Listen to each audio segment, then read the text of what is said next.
36 homes went into escrow today. 35 came on the market. That razor thin margin just made this the sixth straight day buyers have kept pace with supply, the longest run since March. And one seller just cut $2 million in a single day. Let's break down what August 13th really told us. 147 verified MLS events, 36 in escrow, 50.2 million in new contracts, 35 new listings, 58.9 million in fresh inventory from a 499,000 San Pedro condo all the way to a 7.5 million Manhattan Beach estate. 26 closings for 29.5 million, led by a $4.3 million sale on 19th Street in Manhattan Beach. And the discipline side of the tape, 23 price reductions, 19 listings that quit entirely off market, and 8 escrows that fell apart and came back on. Here's some of the conclusions I came away with. The two numbers I track every single session, the absorption coefficient, escrows divided by new listings, printed 1.029. 6 consecutive sessions at or above the 1.0 equilibrium line. That confirms the regime change is a trend. But look at the path.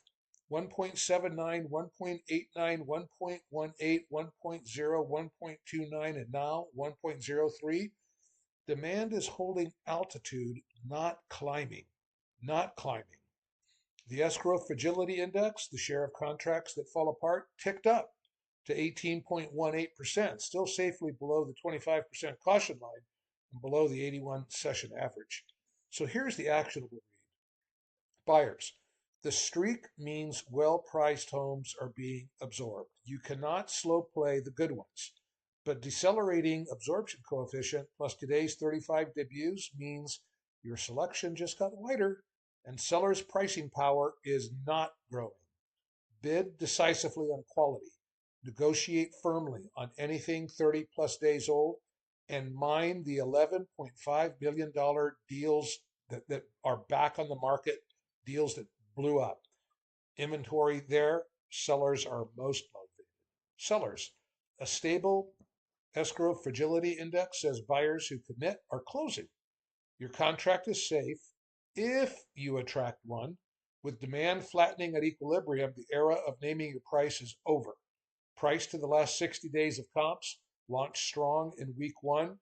And if you're on the Peninsula where 8 escrows just chased only 3 new listings, recognize that this supply vacuum is the best listing window you've had all summer. The day's loudest signal, a 14 million Redondo Beach Pacific Coast Highway property cut to 12 million after 113 days. Trophy tier sellers are negotiable. In writing, add the twin second chance listings in Torrance and Manhattan Beach, and value hunters have a real menu. These are market-wide numbers. Your street has its own. I've tracked this market every day for over 45 years. Call or text me at 424-722-9136 or book directly at calendly.com/George Fotion. You'll see the blue Calendly link at the bottom of any of my pages, and I'll map today's trends to your property or the one you want next. This is George Fotion, called Realty Best Palos Verdes Homes. See you tomorrow for session 82.